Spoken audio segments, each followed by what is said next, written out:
¿Qué tal? Bienvenidas y bienvenidos a esta videoconferencia. Me presento, soy Aldara Cabrera y a nombre de la doctora Nenet Saavedra, subdirectora de Desarrollo y Extensión Académica de la Escuela de Salud Pública de México, les doy la más cálida bienvenida a esta videoconferencia que diseñamos con la intención de que encuentren en ella un espacio de intercambio de conocimientos del más alto nivel, tanto la comunidad académica y estudiantil como cualquier persona interesada en la salud poblacional. Hoy tenemos el honor de contar con la participación de la doctora Luz Miriam Reinales Shigematsu. Ella es investigadora en Ciencias Médicas F en el Instituto Nacional de Salud Pública y estará a cargo de exponer el tema Perspectivas de control de tabaquismo, políticas públicas y creación de capacidades. Doctora, antes de darle la palabra, me voy a permitir leer una breve semblanza curricular suya. La doctora Luz Miriam Reinales es médica cirujana, egresada del Colegio Mayor de Nuestra Señora del Rosario en Bogotá, Colombia. Es especialista en medicina del trabajo por la Escuela Colombiana de Medicina y cursó la maestría en ciencias y el doctorado en salud pública con énfasis en epidemiología en nuestra Escuela de Salud Pública de México. Actualmente, la doctora Reinales es jefa de departamento en área médica B, con funciones de prevención y control de tabaquismo en el Instituto Nacional de Salud Pública. Como mencioné anteriormente, es investigadora en Ciencias Médicas F y miembro del Sistema Nacional de Investigadores Nivel 3. En México, la doctora ha liderado proyectos de investigación en las áreas de estimación de costos de atención médica, de enfermedades crónicas y cáncer, así como de evaluación de impacto epidemiológico y económico de factores de riesgo como el tabaco, el virus del papiloma humano y contaminantes ambientales. Desde el año 2005, la doctora Reinales, perdón, la doctora Reinales lidera el Departamento de Prevención y Control del Tabaquismo del Instituto Nacional de Salud Pública, desarrollando proyectos de investigación relacionados con la política fiscal de productos de tabaco, la prevención de enfermedades no transmisibles y el alcance de los objetivos de desarrollo sostenible. Las publicaciones más recientes relacionadas con el evento: fortalecimiento del liderazgo de México, Colombia e India para avanzar en las políticas de control del tabaco, reunión del Consorcio Global de Economía del Tabaco. Sin más preámbulo, doctora, le doy la palabra para que pueda iniciar con su ponencia. Muchísimas gracias. Gracias Aldara por la invitación al grupo de educación continua, al Instituto Nacional de Salud Pública por permitirnos realmente en esta oportunidad presentarles en realidad lo que les traigo hoy es la historia de nuestro departamento y el trabajo realmente del Instituto Nacional de Salud Pública de México en la creación de la evidencia científica para la toma de decisiones y para la construcción de las políticas públicas. Hay muchísima información, prácticamente podríamos, de toda esa información que les voy a presentar hoy es información original que se ha generado en este instituto y en el cual hemos crecido. Yo un día fui también estudiante de la maestría, del doctorado y fui creciendo en el tema de la investigación y contarles esta historia no solo es contarles la historia de la investigación, sino también la historia de la construcción de capacidades de recursos humanos a nivel del Instituto Nacional de Salud Pública de México y desde aquí poder también ser formadores de los líderes de control de tabaco de toda la región de las Américas. Entonces me voy a permitir presentarles, les voy a ir, esta es una plática, por favor tomen notas si tienen dudas para que tengamos tiempo también de poder contestar. Y también les voy a dejar la presentación para que la puedan revisar y nos puedan contactar y podamos avanzar. Bueno, muy bien, vamos a comenzar con esta parte que es muy importante en el tema de control del tabaco, que es la declaración de no conflicto de interés. Algo muy importante en el control del tabaco es el convenio marco para el control del tabaco, donde en su artículo 5.3 declara que hay realmente que no existe, no existe una relación con la industria del tabaco, ni hay formas de conciliar, digamos, o de acordar una estrategia de colaboración y está declarado que debe ser completamente independiente la toma de decisiones, la producción de resultados, la generación del conocimiento, completamente independiente de los intereses de la industria del tabaco. Y todos aquellos que trabajamos en esta área declaramos que no tenemos ningún conflicto de interés y todo lo que les voy a presentar en la mañana de hoy no ha tenido conflicto de interés, es completamente independiente y pues tiene solamente fines en términos de investigación, de academia y de la construcción de las políticas públicas. Bueno, hay muchísimo tema, pero dividí la presentación en algunos componentes importantes. Vamos a hablar, por supuesto, de la base, que es la epidemiología del tabaquismo, las encuestas nacionales que estamos llevando a cabo. Luego vamos a pasar a un bloque que es el bloque más importante para todos ustedes, que es cómo hemos ido construyendo las políticas de control de tabaco con evidencia científica. Vamos a ir muy rápidamente porque hay mucha información con el Empower. También quisiera que tocáramos otros temas que tenemos en la actualidad y que desafían lo que se ha construido en estos 20 años de implementación del convenio. Cómo se vincula también con las agendas locales, regionales y globales. Y luego les voy a dejar una serie de ligas, de repositorios, nuestra misma página y algunas otras de interés para que ustedes puedan seguir consultando. Ya esta última parte nos vincula también con lo nuevo que estamos haciendo y esperamos que pues queden motivados y se vinculen a trabajar con nosotros, ya sea para sus programas de maestría, de doctorado, de postdoctorado o simplemente que quieran hacer una estancia también en nuestro grupo de investigación y docencia que también tenemos.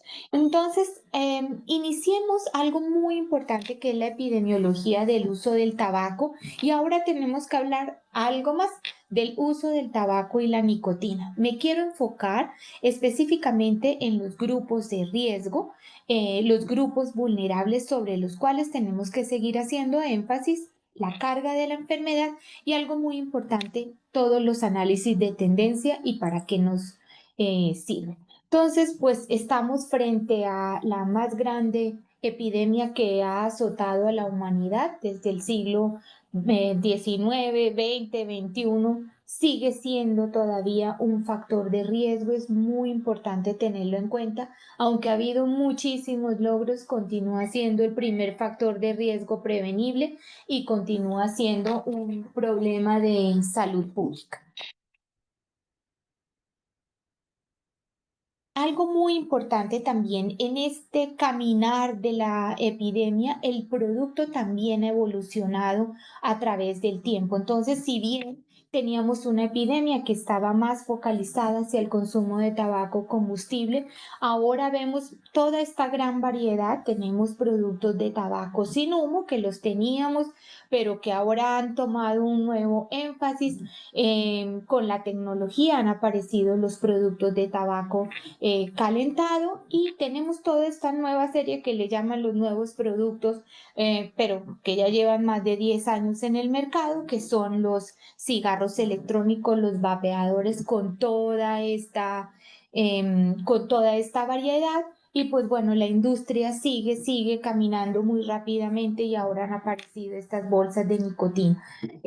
Esto vamos a tocarlo muy brevemente, pero eso les va a abrir las puertas para otra videoconferencia donde se puede ampliar muchísimo más esta información, pero queremos aquí de manera importante que ustedes vean toda esta varianza. Y sobre esa variedad de productos es que nosotros tenemos que implementar nuestra regulación y nuestra prevención y control. Entonces, la encuesta más reciente es la encuesta global de tabaquismo en adultos que realizamos en el 2023. Nos dice que en total tenemos 14.3 millones de adultos que son fumadores 15 años y más. Tenemos una epidemia que sigue siendo focalizada en el grupo de los hombres con un 23.8%, 7.3% en las mujeres y aún en cuál está esta diferencia por sexo, también es muy importante tener en cuenta que tenemos un patrón de consumo muy particular. Nuestros fumadores mexicanos son generalmente fumadores diarios, pero con poca intensidad, con un promedio de 6 a 7 cigarros por día. Un 60% lo consume de manera ocasional y también con un promedio de consumo semanal de 6 cigarros. Esto es una particularidad muy importante de México en la cual nos enfrenta a retos específicamente en el tema de la cesación. Algo también muy importante es, bueno, la aparición de todos estos nuevos productos que nos obligan que en todas las encuestas vamos incorporando nuevas preguntas y tenemos estos productos de tabaco calentado, los famosos IQOS, y pues si bien en la proporción que lo consume es muy baja, es muy importante comenzar a monitorearlo porque lo que estamos viendo es el poliuso. Ya no solamente usan tabaco fumado, sino que además comienzan a utilizar esta otra nueva variedad de los productos. También tenemos monitorizado el tema de los cigarros electrónicos y aquí hay algo muy importante. Tenemos que el consumo de tabaco de estos cigarros electrónicos pues es del 2%.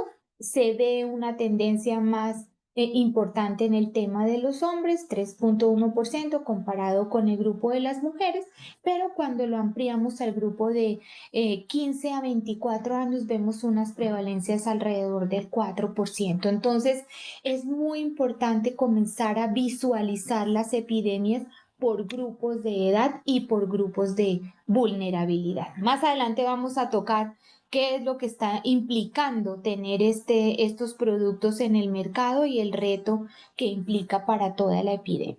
El otro punto que también espero que me estén escuchando de toda la República es que hay una gran varianza. Mientras en el norte tenemos las prevalencias más altas, tenemos prevalencias más de la media, 20, 25%, 27%, los estados del sur tienen prevalencias de 9, de 10%. Entonces, hay muchísima variación a nivel del país y tenemos que comenzar a trabajar también en el nivel subnacional, regional y estatal, porque allí se implementan las políticas y esto nos hace llegar y ser mucho más puntuales en la implementación de las políticas de control. Ahora, otro punto también muy importante es que no es lo mismo desarrollar un cáncer de pulmón en un estado del norte, un estado que tiene más recursos económicos, que desarrollar un cáncer de pulmón en un estado como Chiapas o en Yucatán, donde la epidemia se ha focalizado también entre los grupos poblacionales de menores ingresos, en un estado que tiene mayores cantidades de problemas en el tema del acceso a los servicios de salud. Entonces comienza a penetrar, digamos, estos determinantes sociales y a crear estas brechas de desigualdad a nivel de la población que agravan todavía más el comportamiento de la epidemia. Y esta es nuestra gráfica máster que hemos logrado hacer en estos 20 años de implementación, más allá, 25 años de implementación del convenio marco cuando lo firmamos en el año 2005 y nos permite ver cómo ha venido descendiendo la epidemia tanto en hombres como en mujeres. Pero como también podemos ver desde cuando entraron las cápsulas de sabor, los cigarros electrónicos, los productos de tabaco calentado, vimos cómo esa velocidad de caída se rezagó y se quedó estacionada a nivel de, no ha bajado ahorita, bajó un poquito después de la pandemia y cómo después también cuando estuvo sinergizado con la pandemia del COVID, como vimos que hubo un descenso, pero que vuelve luego a retomar otra vez un pico cuando no se implementan correctamente las estrategias de control. Estos puntitos rojos que ustedes ven aquí son las metas que deberíamos haber alcanzado para el 2025. Sin embargo, la fuerte interferencia que tenemos de la industria tabacalera que no ha dejado implementar correctamente las políticas, pues nos han impedido llegar a este punto rojo. Se va a replantear 2030, 2050 y esperamos que podemos lograr y alcanzar esta meta de desarrollo sostenible. Estas enfermedades, ustedes siempre oyen, bueno, la carga de enfermedad, están causando cerca de 430,000 casos nuevos de enfermedad. Si ustedes lo ven, el tabaquismo está asociado con las principales causas de muerte del país, enfermedades crónicas, cardiovasculares, infarto agudo de miocardio, cerebrovasculares, enfermedad pulmonar obstructiva crónica, casi con todos los tipos de cáncer. Y lo más importante que tienen que llevarse de mensaje es que todas estas casos de enfermedad podrían ser prevenibles si nosotros implementásemos todas las políticas de control de manera sinergizada. Igualmente, tenemos estimado que anualmente mueren por causa atribuible al tabaco cerca de 63,000 muertes. Nuevamente son por todas las enfermedades crónicas y podrían ser prevenibles si lográsemos implementar correctamente todo el convenio marco y todas las medidas en Power de manera sinérgica y sostenible. Entonces, este es el panorama. Hemos avanzado. Ha caído. Cuando yo llegué a este país, la prevalencia estaba en 27%, vamos en un 15%, vamos descendiendo, pero necesitamos acelerar el paso, porque cada día que pasa seguimos teniendo, cada año que pasa y no logramos implementar, pues seguimos teniendo estos 63,000 muertes, estos 430,000 casos nuevos de enfermedad que definitivamente están impactando en nuestro sistema de salud y en la salud de nuestra población. Entonces, ¿qué se va a hacer? ¿Qué se ha hecho? Entonces, tenemos aquí, este año estamos cumpliendo 20 años del convenio marco. México fue el primer país de las Américas en poder en firmar y ratificar el convenio marco. En estos 20 años de implementación vamos a mirar cómo se ha ido avanzando con el tema de las políticas. Este es el Empower, que es el plan de medidas para disminuir básicamente la demanda del producto. Y aquí es donde el control del tabaco ha avanzado muchísimo. Ustedes lo han vivido, ambientes libres de humo de tabaco, actualmente libre de emisiones también, oferta de ayuda para dejar de fumar, advertencias sanitarias con pictogramas que se implementaron desde hace más de 10 años, prohibiciones totales de la publicidad, promoción de patrocinio y el tema del incremento de los impuestos. Estas 6 estrategias, junto con la del monitoreo, de la vigilancia y la evaluación, constituyen estrategias costo efectivas. ¿Qué quiere decir? Estrategias que a muy bajo costo implican un beneficio a nivel de la población, una reducción de lo que es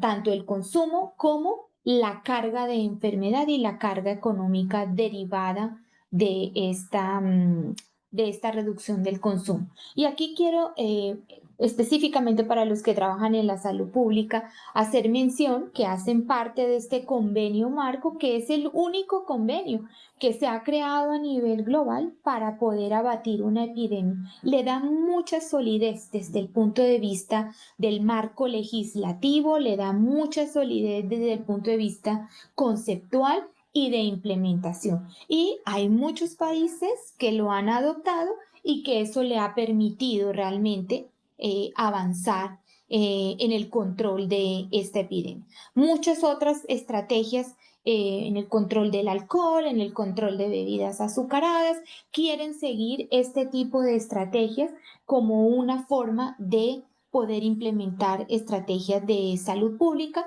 y por eso es que decimos que esto es la punta de lanza para otras estrategias que se pudiesen implementar en el tema de salud pública. Aquí simplemente para recordarles a los epidemiólogos cuáles son los drivers, por dónde caminan las estrategias. Las estrategias que les presenté reducen el número de fumadores. ¿Por qué? Porque evitan que los jóvenes que no están fumando no inicien el consumo. Súper importante para la implementación de la política dirigida a jóvenes, porque los que están ya fumando reducen el consumo y muchos de ellos dejan definitivamente de fumar, porque aquellos que ya dejaron de fumar mantienen su abstinencia. Y eso es muy importante porque así es que se construye la política pública y así es que funcionan las advertencias sanitarias, así es que funcionan el incremento de los impuestos, los ambientes libres, hacen que las personas comiencen a tener estos comportamientos y haya menos número de fumadores jóvenes, mayor número de exfumadores y una reducción, por supuesto, de la prevalencia total. Y así hemos ido trabajando en estos 20 años que ustedes ven que se ha avanzado y se ha ido reduciendo la prevalencia, pero pues necesitamos alcanzar esas metas de menos de 10% de prevalencia a nivel nacional. Veamos una muy interesante que todos hemos vivido, es la de ambientes 100% libres de humo de tabaco. Contarles que así era la visión antes, hace 20 años, así eran los espacios divididos y con el tiempo se fueron implementando las leyes, la Ley General de Salud, la Ley General del Control del Tabaco, y las leyes locales, tuvimos 15 leyes locales también de ambiente libre de humo de tabaco, se avanzó muchísimo, pero es el momento de sostener la estrategia como tal. Entonces, en un momento dado comparábamos los estados que tenían y no tenían ley, esa investigación se hizo aquí, con esto se promovió las leyes de ambientes libres de humo de tabaco. También hicimos los análisis económicos donde demostramos que este tipo de leyes son benéficas también desde el punto de vista económico, puesto que no hay pérdidas de productividad, no se cierran restaurantes, no se cerraron, no perdieron ingresos, por mucho aumentaron hasta las ventas después de tener estas leyes implementadas en el país. Duramos 13 años en poder tener el país 100% libre de humo de tabaco, con avances en algunos estados que tenían espacios exteriores también libres de humo de tabaco, hasta que tenemos nuestra ley actual, pero todavía seguimos teniendo desafíos. ¿Y desafíos dónde? Especialmente continúa la exposición elevada en lo que son los bares y continúan expuestos nuestros jóvenes, son puntos que tenemos que reforzar, pero hay bastante buen cumplimiento en los otros lugares públicos. El otro punto que también es muy importante es demostrar, ¿no?, que sí funciona. Y con esta gráfica podemos demostrar estadísticamente significativo la caída que ha ocurrido en esa exposición a humo de tabaco en los diferentes lugares públicos, aunque acá tenemos nuestro punto negro en los bares y centros nocturnos donde la exposición continúa muy elevada y donde tenemos que reforzar la vigilancia. Por eso la recomendación aquí es apoyar la implementación y la reforma que se hizo en diciembre del 2022 y que entró en vigor en febrero de 2023 para poder tener nuestros espacios 100% libres de humo de tabaco. Muy desafortunadamente, la industria se ha amparado. En este momento la ley está amparada justo en los lugares donde se venden alimentos para que se puedan continuar vendiendo alimentos y ahí sean áreas donde se permite fumar. Este es un trabajo de litigio estratégico. Quien esté interesado se puede acercar a nosotros y seguir en esta línea muy interesante. Pero lo importante para la población es que tenemos una ley. Esto no lo ha ganado la industria, está en el litigio y es defender la salud de la población a través del mantenimiento de los espacios libres de humo de tabaco. Aquí en la construcción de capacidades también de tener en cuenta, como ustedes ven, hemos trabajado desde la academia, pero trabajamos con el legislativo, desde la Cámara de Diputados, las senadores también para la construcción de estas leyes, pero también trabajamos con la sociedad civil para abogar y también con la Suprema Corte de Justicia para defender una ley y para defender la salud de los mexicanos. Aquí es donde se construyen estas capacidades también gubernamentales, intersectoriales, que nos permiten tener un grupo de trabajo y consolidar una política de salud pública. Entonces, ese pequeño ejercicio. Vamos a pasar ahora a la oferta de cesación tabáquica y quiero aquí también que los jóvenes piensen en los nuevos desafíos que tenemos, pero también en las ventajas y pensando también en la inteligencia artificial. Hemos hecho en el grupo ejercicios tan importantes como tener tabletas, mensajes de texto, también mucho antes de la pandemia. En la pandemia creció mucho esta idea, pero estamos queriendo tener un sistema de cesación tabáquica que atienda a la población con cobertura universal, pero donde haya estas innovaciones también de la tecnología para poder llegar a cada uno de los 14 millones de fumadores que tenemos.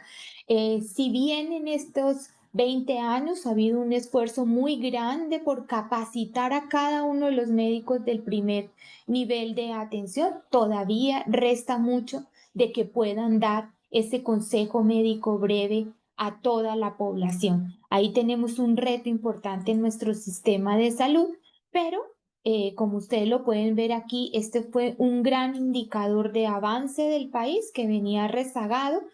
Pudimos superarlo, pero bueno, queremos llegar a la meta, que es por lo menos tener una oferta de un 70% de provisión del consejo médico breve. Hay muchos retos también desde el punto de vista clínico, como lo mencioné inicialmente. Necesitamos mejorar nuestras guías de práctica clínica, la disponibilidad gratuita del tratamiento farmacológico, pero en eso estamos trabajando para asegurar esta cobertura universal y esta estrategia individual acoplada a las estrategias poblacionales. Y aquí es un poco para las nuevas generaciones también continuar con el tema de la inteligencia artificial, tener estos consejeros con inteligencia artificial, con algoritmos que preparamos para que puedan proveer consejería médica breve inicial y puedan llegar cada vez con el mensaje de salud, de prevención, de salud, de tratamiento para este grupo de fumadores. Pasamos ahora a otra estrategia que es muy importante, las advertencias sanitarias con pictogramas y lo que es el empaquetado neutro. Bueno, ustedes pueden ver acá esta fiesta de colores que es la interferencia de la industria a la implementación de las advertencias sanitarias que tuvimos en México y así Entonces, bueno, una de las cosas que hemos evaluado en un principio, les voy a mostrar las diapositivas, pues esta estrategia funcionó muy bien, tuvo un buen impacto, los fumadores querían dejar de fumar por estas advertencias. Sin embargo, la industria comenzó a trabajar y a irse por las ramas y pues a trabajar en esta parte. Y pues ya como ustedes ven, es más la propaganda que lo que puede uno visualizar pequeño de las advertencias sanitarias. Es por eso que nuestros grupos de investigación están proponiendo ahora la realización o la implementación del empaquetado neutro, o sea, tener imágenes que cubran más del 70-75% de la superficie con todo las mensajes de advertencia sanitaria, que es lo que nos va a ayudar realmente a motivar a los fumadores a dejar de fumar. Y como ustedes lo pueden ver aquí, pues el impacto es de un 34%. Sin embargo, cuando lo vemos de manera longitudinal, ustedes pueden ver cómo ya no se observa como antes, hay una caída y ya el pensar en dejar de fumar por las advertencias ha perdido su efecto y su impacto. Aquí también vale muchísimo la pena para todos los que trabajan en las políticas públicas, importante evaluarlas, si funcionan, si no funcionan, el impacto poblacional, y esta es una de las estrategias que ha perdido su efecto y por eso es que estamos pensando en tener este empaquetado neutro, un empaquetado donde realmente no hay colores, no hay marcas, no hay propaganda, todo está enfocado a la promoción de la salud, a la prevención, a la orientación para la cesación tabáquica y esta estrategia que está implementada ya Nueva Zelanda, Inglaterra, Canadá, aún en Uruguay, nuestra región, pues estamos empezando y buscando para poder hacer esta implementación que es más costo efectiva y esperamos tener más impacto a nivel de la población. El otro punto que es muy importante, que es la prohibición total de la publicidad, promoción y patrocinio y la exhibición en el punto de venta. Así lucían los exhibidores en las semanas en que se implementó la legislación de control de tabaco. Miremos qué ha pasado, sin embargo, pues la industria ha volcado toda su publicidad a nivel de las redes sociales. Esto sucedió en plena pandemia de COVID-19 y si bien fue denunciado por la sociedad civil, es muy importante tener toda esa parte de monitoreo y vigilancia y cumplimiento, bastante difícil en las redes sociales, pero tiene que haber una regulación y una estrategia de monitoreo y vigilancia. Lo vimos aquí, es muy importante cómo se compara la publicidad que están haciendo, digamos, preventiva contra la publicidad, promoción y patrocinio que hace la industria. Es un desbalance súper evidente. Y vemos aquí también cómo en ese momento que salió la GATS, justo estaba entrando en vigor la ley y ver cómo realmente había caído en esas semanas, había caído la exposición a esa publicidad, promoción y patrocinio, incluyendo el punto de venta.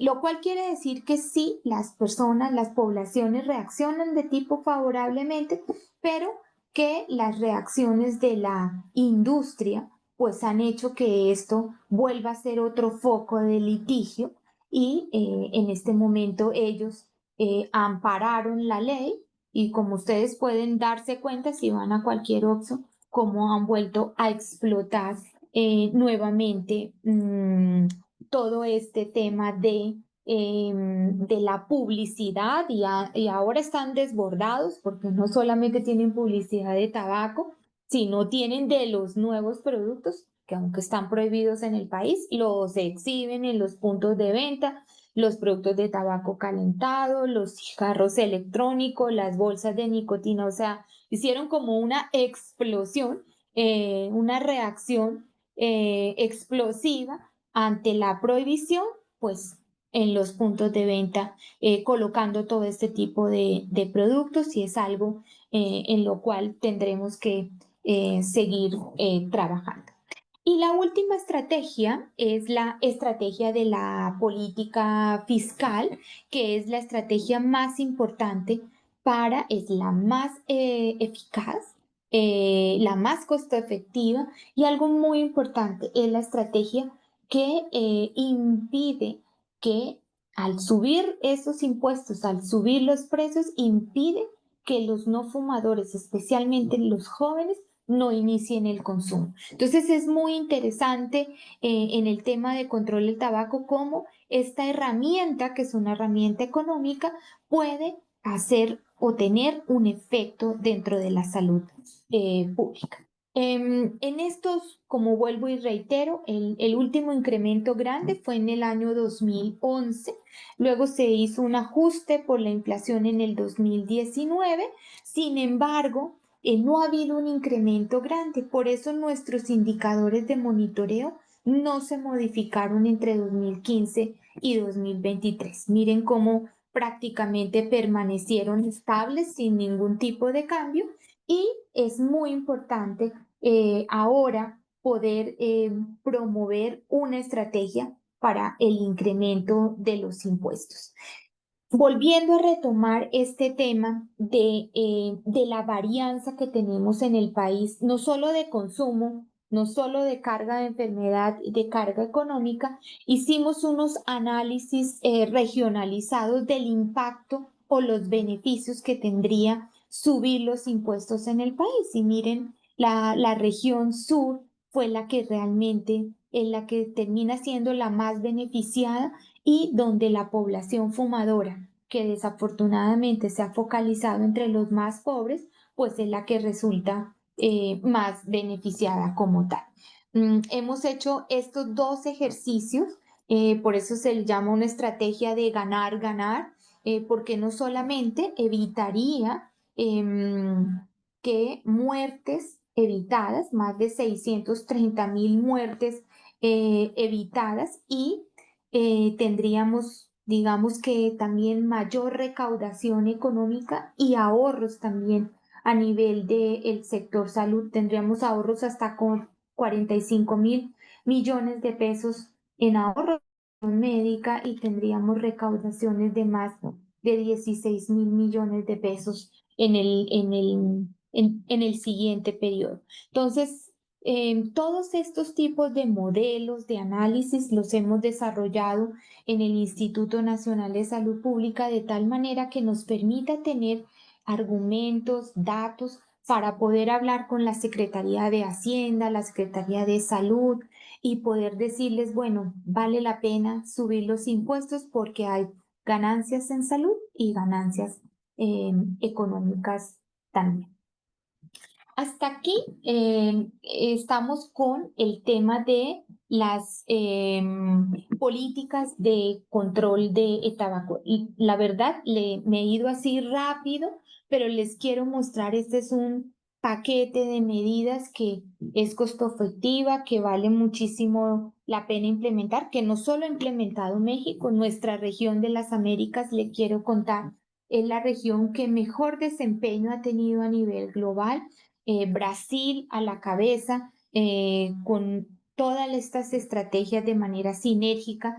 Tenemos países como Colombia, Panamá, Costa Rica, que ya han logrado reducir su prevalencia de consumo a menos del 10%, muy buenos ejemplos, y otros países en la región que destacan, Uruguay, Argentina, que destacan por haber implementado medidas también subnacionales, aún en contra de los intereses de la industria o de la gran interferencia de la industria, pero que avanzan en el tema de la implementación de las políticas de control.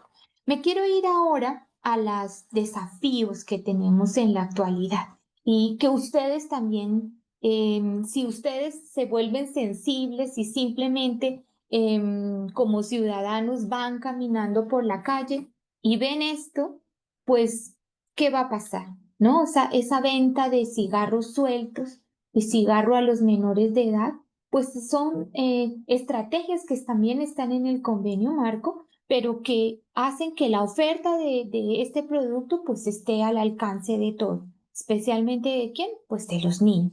Entonces, mire, al romper esto y vender, pues ya no vemos la advertencia sanitaria, ya tenemos los cigarros sueltos, ya rompemos con la estrategia de empaquetar, rompemos con la estrategia de los impuestos, rompemos con la estrategia de vender sueltos y pues está llegando más a los jóvenes. Y con estas campañas de la industria de las cápsulas, pues aquí lo que hacen es que hay muchísima iniciación del consumo entre los jóvenes.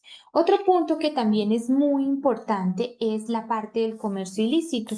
En algunas ciudades, pues lo que vemos es ventas si van a Tepito o a algunos tianguis, pues la cantidad de producto ilícito que está también en el país, pues eso rompe con la dinámica de la política fiscal.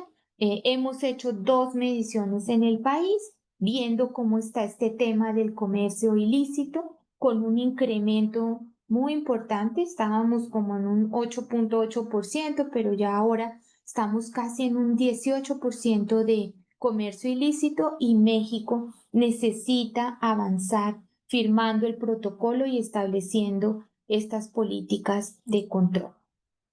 Otro desafío también importante es esta cantidad de saborizantes y cápsulas de sabor. Estamos esperanzados en que podamos reactivar esta legislación de prohibición de los saborizantes porque sabemos que este es el enganche que tenemos con este tipo de productos saborizados, es para capturar el mercado adolescente.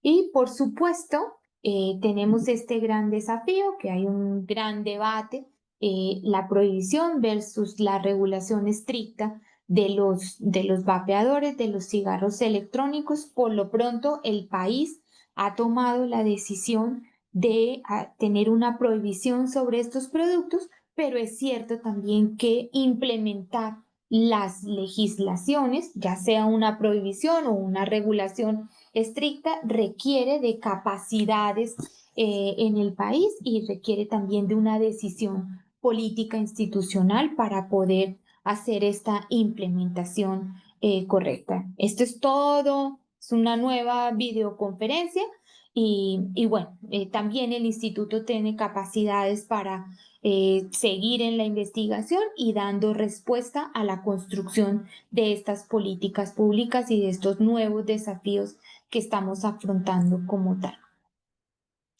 Ahora quisiera pasar a la agenda global para ya darles paso a las preguntas. Y algo muy importante para tener en cuenta es, bueno, ¿hacia dónde vamos? No vamos a la ciega. En el caso de control del tabaco y en el caso de México, tenemos también unas metas de los objetivos de desarrollo sostenible y esas metas tal cual se pueden cuantificar y también se pueden monitorear. Entonces ustedes pueden ir viendo cuando a principios de los 2008, aún cuando se implementó el convenio, se firmó el convenio marco, miren cómo venía bajando, bajando, por lo menos íbamos alineados con la tendencia para alcanzar las metas, pero miren cómo el no tener acciones, el dejar descuidado también, el dejar de ser sustentables inmediatamente y la industria actuando, pues inmediatamente nos alejamos del camino y necesitamos volver a recuperar este ritmo, esta velocidad de caída para alcanzar las metas de desarrollo sostenible. Estas eran las metas que teníamos para 2025, ya no la alcanzamos, teníamos que bajar la prevalencia a, bueno, idealmente menos de 10 a 11.5%, pero ustedes lo ven ahí y dicen, ay, pero pues, son solo 4 puntos porcentuales, pero muy, muy complicado y sí necesitamos ser sinérgicos, sustentables, coherentes para poder implementar todas estas estrategias correctamente y poder alcanzar estas metas. Y un poco aquí para los epidemiólogos en conjunto con los políticas públicas, como una reducción de este inicio del consumo, de la abstinencia, generaría mayor productividad en el país. ¿Cómo esa reducción del consumo? Pues me reduce la carga de enfermedad y por lo pronto ahorros en costos en el sector salud. Y cómo esa reducción de la mortalidad también reduciría el gasto de bolsillo y mitigaría la pobreza. Y con esto estaríamos dando y cumpliendo los objetivos de desarrollo sostenible. Entonces, si lo vemos, es un marco conceptual muy, muy simple de lo que sucede en la vida real, pero que nosotros hemos podido ver todo este tipo de indicadores, también los tenemos en México, y cómo esos beneficios pues, nos van a permitir alcanzar estos objetivos de desarrollo sostenible.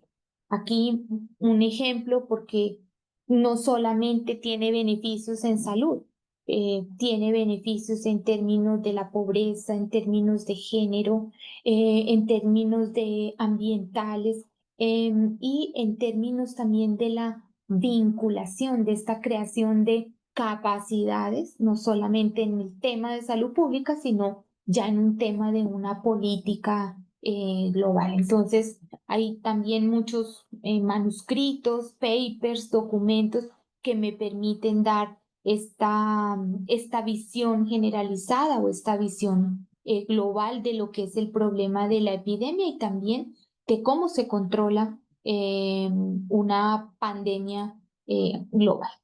Y el otro punto que también queremos hacer énfasis desde el punto de vista de epidemiólogos y de políticas públicas es cómo tenemos que comenzar a afrontar las epidemias con una perspectiva de ciclo de vida. No solamente la prevención para los que están fumando, sino para los jóvenes, para los niños, para los adultos mayores. O sea, nos hace falta, aunque se avanza, nos hace falta tener esta perspectiva de ciclo de vida en nuestra construcción de políticas públicas. Unas agendas más progresivas, mejores prácticas, ¿no? Esta intersectorialidad que ustedes ven, Secretaría de Salud, Secretaría de Hacienda, políticas públicas, economía, medio ambiente, género. Bueno, eso lo tenemos que seguir fortaleciendo unas agendas inclusivas. Hablamos mucho que la agenda de género, sí, pero en realidad no tenemos una agenda de control de tabaco con perspectiva de género. Falta todavía mucho por esa construcción, entender e implementar. Y este análisis de las vulnerabilidades. Ahora implementando más análisis interseccionales que me permitan implementar políticas que realmente vayan dirigidas a abatir estas vulnerabilidades que están creando este desequilibrio, estas desigualdades a nivel de mi población. Lo otro también es muy importante, la sustentabilidad, o sea, desde todo punto de vista, no solamente desde que lo veamos, de incorporar, digamos, otras agendas que están a nivel global, sino también de mantener esa política sistemáticamente también a nivel de mi población para realmente, pues, cumplir las metas y realmente abatir la epidemia. Tenemos países que ya logran cruzar prevalencias menores del 5%, que están pensando en estrategias del fin del juego, menores del 5%, países como Australia, Nueva Zelanda, con caídas sostenidas en el tiempo, prevalencias muy, muy bajas que se deben mantener porque la industria siempre va a estar buscando mercado para sostenerse a nivel de la población. Pero bueno, quiere decir como mensaje que se puede lograr, que vamos en el camino, que hay estudios de caso que nos pueden ayudar a mantenerlo y que bueno, que México sigue adelante en las Américas, que es una de las que mejor desempeño ha tenido a nivel global. Y volver a reiterar que la evidencia científica es un pilar muy importante en la construcción de las políticas públicas y que el mantener esta independencia de la industria, esta transparencia, este no conflicto de interés, pues es el que nos va a permitir continuar en la construcción de la prevención y el control de tabaco, de productos de nicotina y bueno, de hacer una estrategia más integral para la salud de todos los mexicanos. Yo ya lo quisiera dejar aquí, hablé mucho, rápidamente les conté una historia y quisiera poder darle espacio a ustedes para que hagan sus preguntas y pueda tener oportunidad de contestarles. Pues muchas gracias. Doctora Reinales, efectivamente es muy interesante escuchar la historia de todo el trabajo que han hecho en el departamento a su cargo. Vemos un trabajo tremendo en cuanto a diseño de programas, estrategias, política pública, etcétera. Todo ello encaminado a reducir los daños a la salud ocasionados por el consumo de productos del tabaco. Sin embargo, quisiera hacerle una pregunta antes de dar paso a nuestras y nuestros invitados. Em, Desde su experiencia en investigación y control del tabaquismo, ¿por qué han notado que resulta tan difícil para muchas personas dejar de fumar, incluso sabiendo lo perjudicial que puede ser para su salud? ¿Qué factores, a lo mejor emocionales, sociales o conductuales, sugeriría que se deben considerar para diseñar políticas aún más efectivas? Las que han propuesto han resultado efectivas con base en lo que nos está platicando, pero ¿qué han visto en cuanto a esta reacción de las personas, ¿no? De informarles y aún así no poder dejar de fumar. Sí, sí, es una pregunta muy bien, muy interesante. No, no la toqué mucho, pero por supuesto es el corazón del problema y es que estamos frente a una pandemia causada por una sustancia altamente adictiva. Hay algunos papers que dicen que hay personas que pueden hacerse adictas desde el primer cigarro que consumen. Estamos hablando de una sustancia, de la nicotina, que es una sustancia altamente adictiva en un niño que tiene 10, 12 años cuando comienzan la experimentación, un cerebro que no está para nada, ni siquiera terminado de madurar y con esta sustancia adictiva, pues es muy fácil caer en la adicción. O sea, y sobre todo en cuando el inicio, cuando son estos grupos poblacionales jóvenes. Entonces, por eso es que en las políticas poblacionales y en todo lo que hacemos, está orientado a prevenir el inicio. Es muy importante, porque una vez que tú comienzas y experimentas y ya caes en esa adicción, pues ya no solamente necesitas fuerza de voluntad para dejarlo, sino que necesitas toda una serie de infraestructura de tu sistema para poder dejarlo. O sea, ya te atrapa, digamos. Entonces, y eso tiene variaciones entre hombres, tiene variaciones entre mujeres. Y bueno, hay otra serie de factores también individuales, factores familiares, factores, digamos, del contexto que me van a crear un contexto favorable para que deje de fumar o favorable para que continúe fumando. Y entonces ahí es donde necesitamos actuar con estas estrategias individuales de cesación tabáquica. Por eso hacemos muchísimo énfasis en las medidas poblacionales, en cambiar ese contexto para tener digamos, un ambiente sano, ambiente. ¿Qué pensaríamos si tenemos un ambiente que es libre de humo de tabaco y emisiones en los restaurantes, en el lugar de transporte, en el lugar donde trabajo, en el lugar donde estudio. Ah, si no venden, si no hay publicidad, entro a los puntos de venta y no hay nada de publicidad de los productos están guardados en una gaveta y no hay nada de publicidad de esos productos. ¿Qué pasaría si estos productos, cuando yo voy a comprar la cajetilla, pues me está costando 100 pesos o 110 pesos para Ujú. un joven? ¿Qué pasaría si yo dejo de vender cigarros sueltos en la calle y a menores? Porque los jóvenes no se esconden para comprar los cigarros, los compran sueltos en la calle o van a las tiendas y aún con el letrero les siguen vendiendo. ¿Qué pasaría si yo tengo campañas donde me promueven realmente y me enseñan estos daños a la salud que producen el tabaco combustible, los nuevos productos? Si las advertencias sanitarias realmente fueran del 75%, pues he cambiado ese contexto.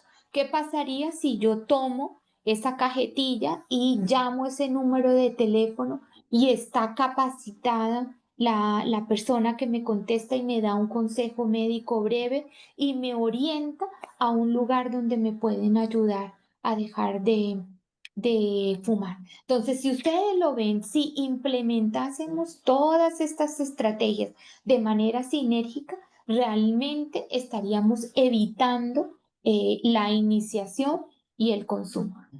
Por supuesto, está del otro lado la industria que hace promoción diciendo falsamente, ay, no, pues le pone colores, le pone sabores, eh, y casi toda esta publicidad está dirigida es a que los jóvenes comiencen.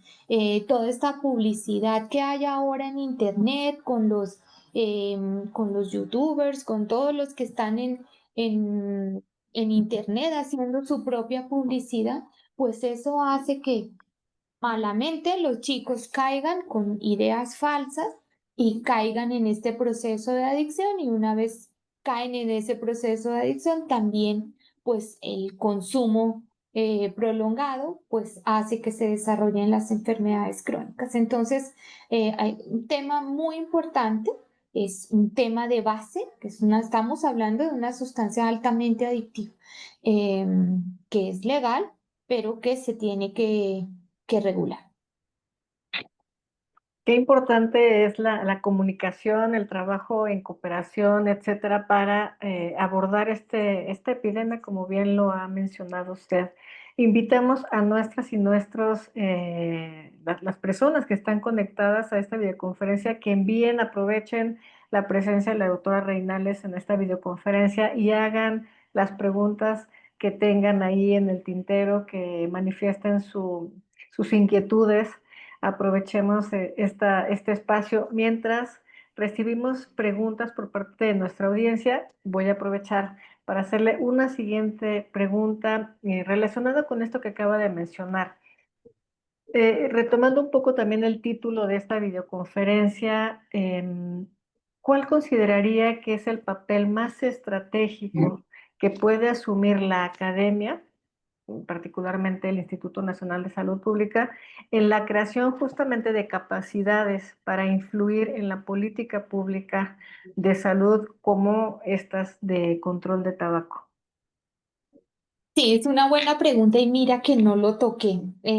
Y es algo muy importante. Nosotros en este tiempo, el desarrollo de capacidades, o sea, invertir en estas capacidades, lo hemos hecho hace muchísimo tiempo. Nosotros tenemos un curso, bueno, de verano, teníamos un recurso económico y se puso específicamente en un curso de verano que permitía justo, bueno, primero, mantener el tema, digamos, como vigente. Segundo, capacitar a la población, a un grupo o al nicho de líderes de control de tabaco de México, no solamente a nivel federal, sino también lo bajábamos a nivel subnacional y de la región de las Américas. Este curso realmente ha sido un parteaguas porque nosotros podemos decir que capacitamos a todos los líderes de la región de las Américas, que ahora están, digamos, a nivel global, liderando, valga la redundancia, lo que es el control del tabaco. Y entonces esa parte nos permitía mantenernos actualizados, crear capacidades de liderazgo a nivel de la población como tal, y lo hacíamos con varias vertientes, capacidades en investigación, capacidades de liderazgo, capacidades para la toma de decisiones, capacidades para la abogacía. O sea, cuando ya vino la iniciativa Bloomberg, ya teníamos nuestro curso, y ahí fue, este es otro paso que también dimos muy importante, fue capacitar a la sociedad civil. Entonces, hoy en día tenemos una sociedad civil profesional que sabe interpretar los datos, los sabe usar, sabe comunicar, sabe hacer abogacía, y bueno, de esta construcción pues se pueden implementar, digamos, las políticas de control. Bueno, el crecimiento del grupo de investigación también, pues no solamente ha habido estudiantes que han hecho maestrías, doctorados, postdoctorados, y no solamente están en nuestro departamento, han salido fuera también a hacer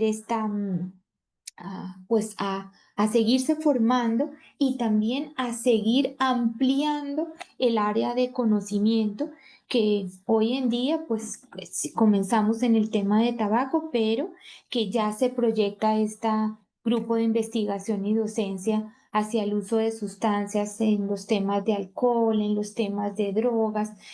También hemos salido y ampliado más un poco entendiendo, digamos, estas líneas causales, como tú decías, bueno, pero el tabaco, ¿cómo se relaciona el consumo de sustancias con la violencia, con la enfermedad, las enfermedades de salud mental, qué pasa en los hombres, en las mujeres, y poder ampliar hacia crecer y compartir otras líneas de investigación, ¿no? Como salud mental y adicciones, otras áreas donde podemos seguir, digamos, compartiendo este conocimiento y este crecimiento. Entonces, sí, también nuestro grupo de investigación, los investigadores, pues hemos crecido, pero a su vez, pues se han convertido ya también en maestros, en docentes, y a su vez, este, pues siguen capacitando y formando maestrías, doctorados,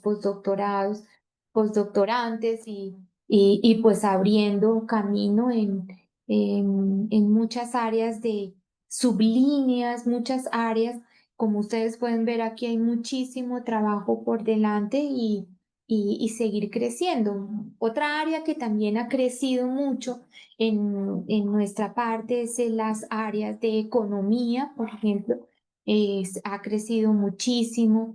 Y bueno, toda esta parte también de epidemiología social también tiene todo un desarrollo, un crecimiento, la parte del modelaje, de los modelos de evaluación de impacto, o sea, la parte ambiental también. Entonces, como que se va ramificando como un gran árbol que va dando respuesta, digamos, a las necesidades del país. Sí, sí lo hacemos, y bueno, no traje aquí los ejemplos, pero bueno, sí los tenemos, y bueno, esperamos seguir avanzando en esta parte, no solo en lo presencial, ¿no? Hemos tenido también con ustedes muchos cursos de capacitación virtual también, con las plataformas que nos permite pues estar allí, y nos permite llegar pues más lejos.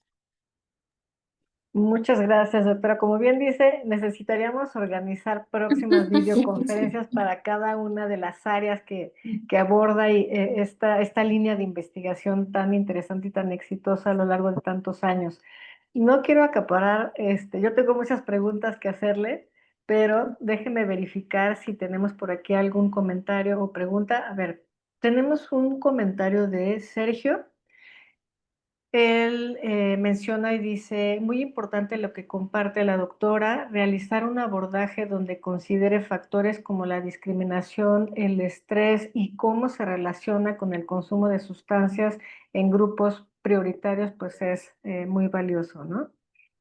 Em, Sí, sí, y doy una réplica. Bueno, vuelvo y reitero que lo que les presento es realmente así someramente, pero es un grupo de investigación y sí, muchas veces cuando trabajamos en el tema de control del tabaco, em, los fumadores tienden a decirnos que que los estigmatizamos, que no los queremos, que los discriminamos, pero no, es algo muy importante pensar. El convenio marco tiene un apartado muy, muy importante que es la estrategia individualizada para la oferta de servicios, para ayudarlos a dejar de fumar, para prevenir y por supuesto esto que nos está diciendo Sergio de entender, ¿no? Hay todos unos protocolos que queremos, por supuesto, mejorar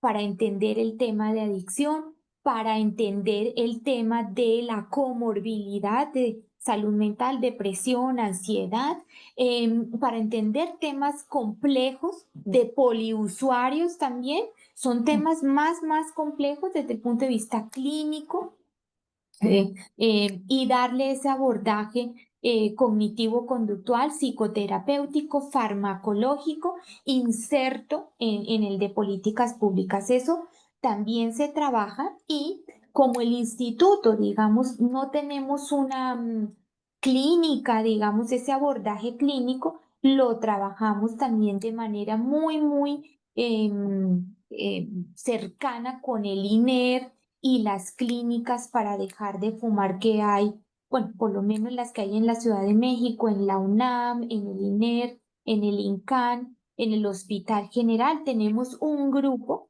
que es el Comité Interinstitucional de Lucha contra el Tabaco, que agrupa gran cantidad de expertos en el país específico en este tema de la adicción, de la cesación. Y bueno, ahí también si alguien quiere trabajar más en la parte clínica, también los podemos contactar, pero digamos como que eso también se considera, de ninguna manera se discrimina ni se estigmatiza a nadie. Muy importante esto que menciona, gracias a Sergio Orihuela por este comentario. Y si está de acuerdo, doctor, antes de cerrar esta sesión de preguntas y respuestas, le haría una última que tiene que ver con justamente con el valor de la cooperación internacional, interinstitucional en el control de tabaco. Por ejemplo, en el marco de iniciativas como el Consorcio Global de Economía de Tabaco, ¿qué aprendizajes considera como claves del trabajo colaborativo entre países como México, Colombia e India? Y cómo podrían trasladarse esos aprendizajes a otras regiones en contextos similares? Sí, sí, gracias, Aldara, por esta pregunta muy importante cuando estamos estudiando, bueno, es nosotros aquí la epidemia del tabaquismo y sus políticas de control, y lo que ha logrado este convenio marco, que es un convenio global, nos ha permitido tener esa visión. En realidad trabajamos muy de la mano en esta cooperación, es una cooperación técnica regional con la OMS, en este caso la OPS. Siempre hemos trabajado de la mano de ellos para crear esta cooperación técnica. El grupo de tabaco siempre, bueno, ha sido muy activo y por supuesto que el aprendizaje y el enriquecimiento es increíble, ¿no? Eso nos mantiene, por ejemplo, en la época de la pandemia nos mantuvo a flote porque nosotros nos conectábamos, este grupo del instituto se conectaba con la región de las Américas y compartíamos información, manuscritos científicos, escribimos. Los estudiantes también tienen esta rotación para que puedan intercambiarse entre países. Mantenemos, por supuesto, una vinculación muy grande con nuestro mentor inicial, que es Johns Hopkins. mantenemos esa colaboración académica, de investigación, de intercambio de información y, por supuesto, en las reuniones ya globalizadas, pues nos permite compararnos, bueno, qué está pasando en el sureste asiático, qué pasa en África, qué pasa en Europa, qué está pasando en Australia, Nueva Zelanda, qué estrategias están trabajando, sí nos permite un intercambio de información muy importante y generoso. O sea, yo pienso que el grupo de control de tabaco a nivel global ha crecido, ha liderado, pero también ha sido muy generoso en términos de compartir el conocimiento y también los esfuerzos. Muchas veces, ay, que se necesita contar la historia del caso de Brasil o del caso de Uruguay o del caso de Colombia. Entonces, vienen los expertos y pueden contar su experiencia, cómo lo solucionaron. Eso es muy importante porque al final, cuando nos vemos y nos ponemos a mirar nuestras complejidades, pues vemos que son las mismas complejidades que enfrentamos y que podemos encontrar también soluciones juntos, ¿no? Entonces, tampoco hay que repetir, bueno, hay cosas que se pueden sinergizar, se pueden mejorar, se pueden adaptar y creo yo que ese es un muy buen ejemplo en términos de salud pública, de cooperación técnica, de intercambio del conocimiento que también está en el artículo 20 del convenio marco para el control del tabaco.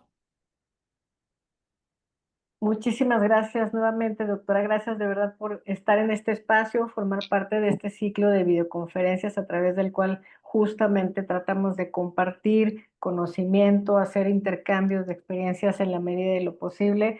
Y bueno, no me resta más que hacerle entrega virtual de su constancia de participación en este ciclo de videoconferencias organizado por la Escuela de Salud Pública de Gracias. México. Gracias, doctora, de verdad, un placer siempre escucharla. Valoramos muchísimo el hecho de que nos haya compartido a nosotras y a nosotros su experiencia y conocimiento en este campo. Antes de finalizar, doctora, quisiera dar algunas palabras de cierre. Bueno, pues no, gracias a ustedes por siempre mantenernos, digamos, como que en la mira. Decirles que, bueno, esta conferencia la tomamos en mayo porque el 31 de mayo es el Día Mundial sin Tabaco. Tenemos muchas esta semana, la próxima todavía vamos a estar en sintonía con la conmemoración del Día Mundial.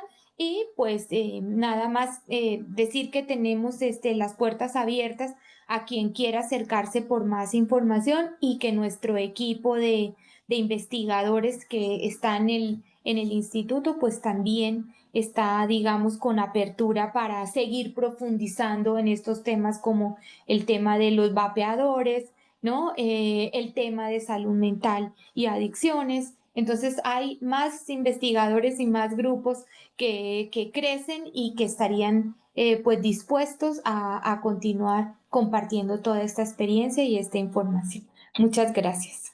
Gracias, doctora. Pues antes de finalizar, le quiero recordar a nuestras y nuestros invitados en esta audiencia que nos estuvieron escuchándonos hasta el final de esta videoconferencia que el 3 de junio vamos a tener otra videoconferencia muy interesante a cargo de la doctora Celia Alpuche. Ella nos va a hablar sobre vacunación en México, cuáles son los desafíos y los avances más recientes en este campo de la salud pública.